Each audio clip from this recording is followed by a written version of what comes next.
Hello, everybody. My name is Kristen, and I am the Stewardship Coordinator with Puget Soundkeeper. And I'm Gillian, and I'm the AmeriCorps Volunteer Coordinator. So before we begin, we do want to wish everybody well-being and hope you all are safe during this time. We do also want to note that as an organization, we do address that Puget Soundkeeper is committed to environmental justice, and we stand in solidarity with Black communities in condemning systematic racism.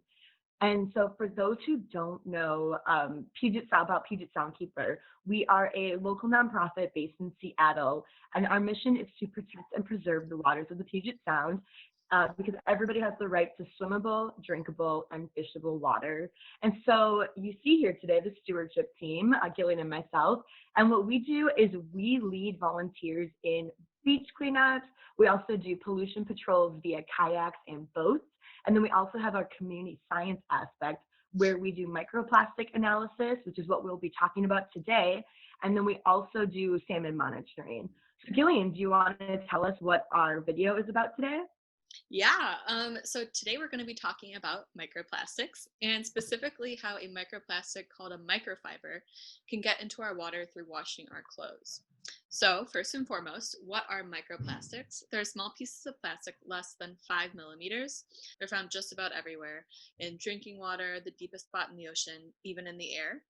They're harmful to wildlife because animals eat them, which can lead to starvation, digestion problems, and exposure to toxins, either from toxins associated with plastic production or that are absorbed onto plastic. They're also detected in species in all levels of the food web. There's a recent orca fecal study, which is another word for poop, where they looked at orca fecal samples and they were detected in every fecal sample except for one, which validates the occurrence of microplastic pollution and marine predators that are at the top of the food web. There are various types of microplastics, like fragments, which are broken up from larger pieces of plastics, pellets, which are used to produce plastic, and microfibers, which is from clothing made from synthetic material like polyester and nylon. Today we'll be focusing on microfibers, which get into our environment through washing our clothes. Yeah, so we're going to go into our segment soon on what sheds, but I do want to note that it's estimated that the average household in Canada and in the US releases 870 tons of fibers when we do our wash, which, if we want to paint a picture of what that looks like, it's equivalent to 10 blue whales.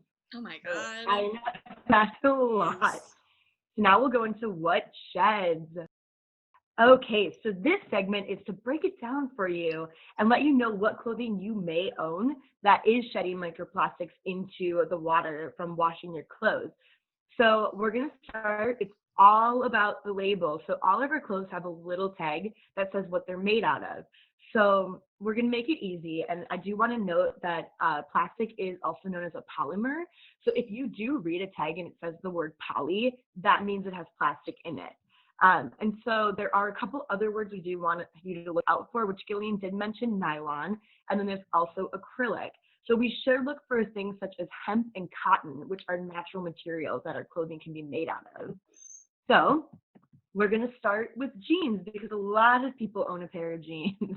So I'm going to take this pair right now and look at the tag, which is typically in this part. And let's see. It says 93% cotton and 7% polyester. So that's telling me that this does have plastic in the materials. So now I'm going to take a look at my other pair of jeans that I have. And this is 100% cotton. So definitely when I am shopping, I'm going to be looking at tags and I would go with the 100% cotton pair of pants versus the one with polyester. Now for t-shirts. So today Gilly and I are wearing our beautiful Puget Soundkeeper shirts. And these are actually made out of 100% cotton as well.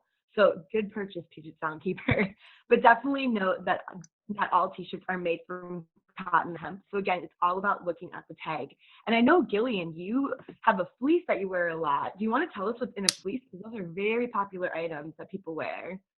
Yeah, so usually for fleece, if not all of it is usually made of plastic. For Mm-hmm. this one, it is 90% polyester and 10% cotton, so mostly plastic. So I think I'll be lessening my wear and wash of this. Mm-hmm. So we won't go through many more items, but we just want to note again, look at the tag. It's all about the tag. So we're going to transition into what we can do to limit our microfibers. Yeah, so I think this graphic is really helpful. It's from a paper where we got a lot of our microfiber information from. And so these are some free and easy ways to reduce these microfibers from entering our waterways through our washing machine. The first is washing your clothes less, buying less clothes and saying no to fast fashion, investing in products that are made to last, and washing in cold water that reduces textile shedding. Awesome. And we're really promoting these free and easy ways that you can start being more conscious about microfibers going to the wash and make a little bit of a change even today. But I do want to note that there are some products on the market, such as the Guppy bag, and then there's a ball also created that collects microfibers too. So definitely I recommend doing research before buying these products and seeing if it's right, and then going out and getting those. But otherwise, go with the free and easy ways we put up today. So thank you so much. We hope you all learned a lot about microfibers. And here are some resources and papers where we got our information from if you'd like to learn more. Thanks, everybody.